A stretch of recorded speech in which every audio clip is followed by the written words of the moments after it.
Selamat malam, saya akan mempresentasikan materi yang berjudul tentang COVID-5, kerangka kerja untuk mengelola TI. Perkenalkan, nama saya Dharma Baptis Tumorang. Saya mahasiswa aktif semester 5 di Universitas Budi Dharma.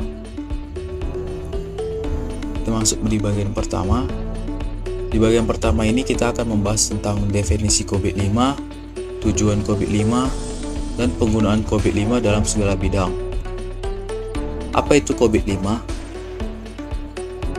COVID-5 atau Control Objectives for Information and Related Technology adalah kerangka kerja IT governance yang digunakan untuk mengelola dan mengoptimalkan teknologi informasi dalam sebuah organisasi. COVID-5 dikembangkan oleh ISACA, Information System Audit and Control Association, sebagai standar global untuk mengelola TI. COVID-5 menyediakan kerangka kerja yang dapat digunakan oleh organisasi untuk mengelola TI secara efektif dan efisien, mengurangi resiko TI, dan meningkatkan kinerja TI.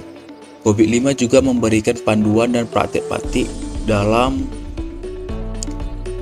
organisasi untuk bisa mereka gunakan mengelola TI secara efektif dan efisien, serta meningkatkan kinerja TI.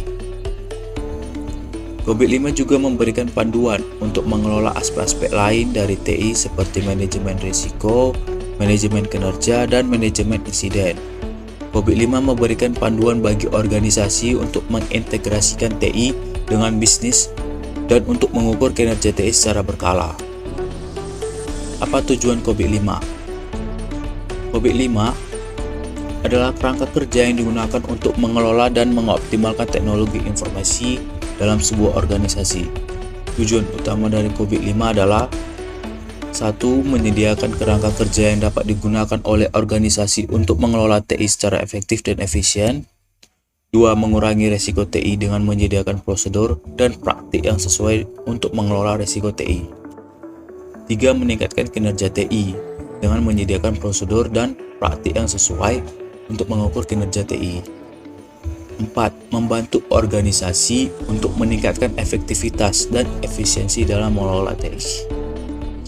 5. Menyediakan kerangka kerja yang konsisten dan terintegrasi untuk mengelola TI di seluruh organisasi. 6.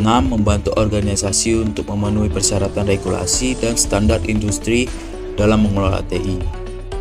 7. Membantu organisasi dalam meningkatkan kualitas layanan TI yang diberikan kepada klien atau customer. Penggunaan COVID-5 dalam industri. COVID-5 dapat digunakan oleh berbagai jenis industri dan organisasi, termasuk 1. Keuangan. COVID-5 dapat digunakan oleh perusahaan keuangan, contohnya bank, asuransi, perusahaan investasi, dan banyak lagi lainnya, untuk mengelola risiko keuangan dan memastikan kesesuaian dengan regulasi keuangan. 2. Teknologi informasi. Perusahaan IT untuk mengelola risiko TI dan memastikan kesesuaian dengan regulasi TI. 3. Retail. COVID-5 dapat digunakan oleh perusahaan retail untuk mengelola risiko operasional dan memastikan kesesuaian dengan regulasi retail. 4. Jasa. Digunakan oleh perusahaan jasa seperti perusahaan konsultasi, perusahaan pemasaran, dan perusahaan konstruktor untuk mengelola risiko operasional dan memastikan kesesuaian dengan regulasi jasa. Di bagian kedua ini kita akan mengenal lebih dalam lagi tentang COVID.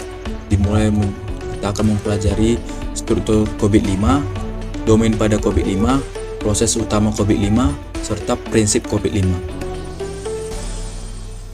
Struktur COVID-5.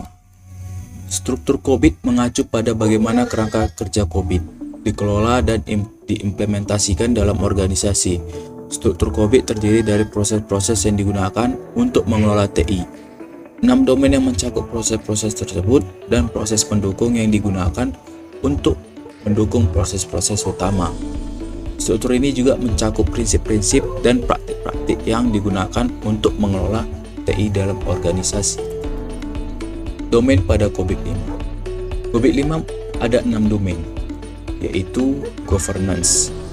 Domain ini mencakup proses-proses yang digunakan untuk mengatur, mengawasi, dan mengendalikan TI dalam organisasi, termasuk pengembangan strategi TI, pembuatan kebijakan TI, dan pengawasan implementasi kebijakan TI. Domain yang kedua yaitu framework. Domain ini mencakup kerangka kerja COVID yang digunakan untuk mengelola TI dalam organisasi. Domain yang ketiga ada principle, practice, and models. Mencakup prinsip-prinsip dan praktik-praktik yang digunakan dalam kerangka kerja COVID.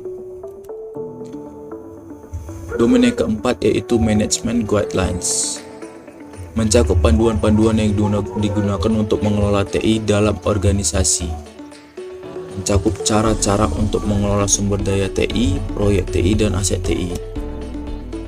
Domain yang kelima, maturity models and capability determination. Mencakup model-model kematangan dan determinasi kapabilitas yang digunakan untuk mengevaluasi kinerja TI dalam organisasi.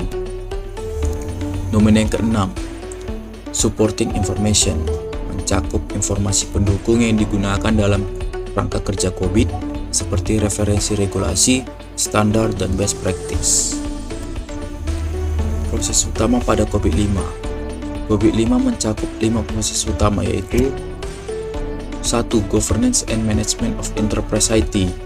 Merencanakan, mengkoordinasikan, mengawasi, dan mengendalikan aktivitas TI serta menjamin bahwa TI digunakan untuk mencapai tujuan organisasi. Acquisition dan implementation of solution. Merencanakan, mengelola, dan mengevaluasi proyek TI, menjamin bahwa solusi yang dibeli atau yang dikembangkan sesuai dengan kebutuhan organisasi. Delivery and support of solution. Mengelola konfigurasi, menyediakan dukungan, dan mengolah perubahan solusi TI. Monitoring of solution. Mengukur kinerja, mengelola masalah, dan mengelola insiden TI. Evaluation of governance and management performance. Mengevaluasi kinerja, mengelola risiko, dan mengelola kualitas TI. Proses pendukung. Ada communication and information distribution, digunakan untuk mengelola komunikasi dan distribusi informasi TI dalam organisasi, termasuk pengembangan rencana komunikasi, pengelolaan hubungan dengan pihak eksternal, dan distribusi informasi kepada stakeholder. Performance measurement. Proses ini digunakan untuk mengukur kinerja TI dalam organisasi, pengembangan indikator kerja, pengukuran kinerja, dan analisis kinerja. Risk management. Proses ini digunakan untuk mengelola risiko TI dalam organisasi, termasuk identifikasi risiko, analisis risiko, dan pengendalian risiko dan pemantauan risiko. Incident and problem management. Untuk mengelola insiden dan masalah TI dalam organisasi, termasuk pengelolaan tiket insiden, analisis masalah, dan pemecahan masalah. Configuration management. Digunakan untuk mengelola konfigurasi TI dalam organisasi, termasuk identifikasi konfigurasi, kontrol konfigurasi, dan audit konfigurasi. Change management digunakan untuk mengelola perubahan TI dalam organisasi, termasuk perencanaan perubahan, analisis perubahan, implementasi perubahan, dan pengujian perubahan. Release management digunakan untuk mengolah rilis TI dalam organisasi, termasuk perencanaan rilis, analisis rilis, implementasi rilis, dan pengujian rilis. Prinsip-prinsip pada COVID-5. Terdapat 7 prinsip pada COVID-5 sebagai berikut. 1. Meeting stakeholder. Menekankan pentingnya memenuhi kebutuhan stakeholder dalam pengelolaan TI. 2. Covering the enterprise end-to-end. Prinsip menekankan pentingnya mencakup seluruh organisasi dalam pengelolaan TI. 3. Applying a single integrated framework. Prinsip ini menekankan pentingnya menerapkan kerangka kerja yang terintegrasi dalam pengelolaan TI. 4. Enabling a holistic approach. Prinsip ini menekankan pentingnya menerapkan pendekatan holistik dalam pengelolaan TI. 5. Separating governance from management. Pentingnya memisahkan governance dan manajemen dalam pengelolaan TI. 6. Embodying a repeatable process. menekankan pentingnya menerapkan proses yang dapat diulang dalam pengelolaan TI. Terakhir, enabling a scalable implementation, menerapkan implementasi yang dapat diskalakan dalam pengelolaan TI. Di bagian ketiga, kita akan mengetahui apa kelebihan dan kekurangan COVID-5. Kelebihan COVID-5: 1. Dapat digunakan dalam berbagai jenis organisasi dan industri. 2. Menyediakan kerangka kerja yang terintegrasi untuk mengelola TI, termasuk proses-proses utama, proses pendukung, prinsip-prinsip, dan praktik. 3. Menyediakan model kematangan dan determinasi kapabilitas yang digunakan untuk mengevaluasi kinerja TI dalam organisasi. 4. Menyediakan panduan-panduan yang digunakan untuk mengelola TI dalam organisasi. 5. Menyediakan referensi regulasi, standar, dan best practice yang digunakan dalam kerangka kerja COVID. Kekurangannya: 1. Dapat menjadi kompleks dan memerlukan waktu dan sumber daya yang cukup untuk diterapkan dan diimplementasikan. 2. Dapat menjadi mahal untuk diimplementasikan, terutama jika perlu menyewa konsultan atau pelatih. 3. Dapat menjadi sulit untuk menyesuaikan dengan kebutuhan spesifik organisasi. 4. Dapat menjadi sulit untuk memantau dan mengukur kinerja TI secara efektif jika tidak diterapkan dengan benar. Kita masuk di bagian keempat. Di bagian keempat ini kita akan mengetahui contoh implementasi COVID-5 dalam organisasi yang berbeda. Implementasi COVID-5: 1. Bank mengelola proses-proses TI yang digunakan dalam operasional bank seperti sistem pembayaran, sistem informasi keuangan, dan sistem informasi manajemen risiko. Pemerintah mengelola proses-proses TI yang digunakan dalam operasional pemerintah seperti sistem manajemen kependudukan, sistem manajemen keuangan, dan sistem manajemen aset. Dan yang terakhir, industri kesehatan menggunakan COVID-5 untuk mengelola proses-proses TI yang digunakan dalam operasional industri seperti sistem elektronik, rekam medis, sistem manajemen klinis, dan sistem manajemen aset. Sekian hasil presentasi saya.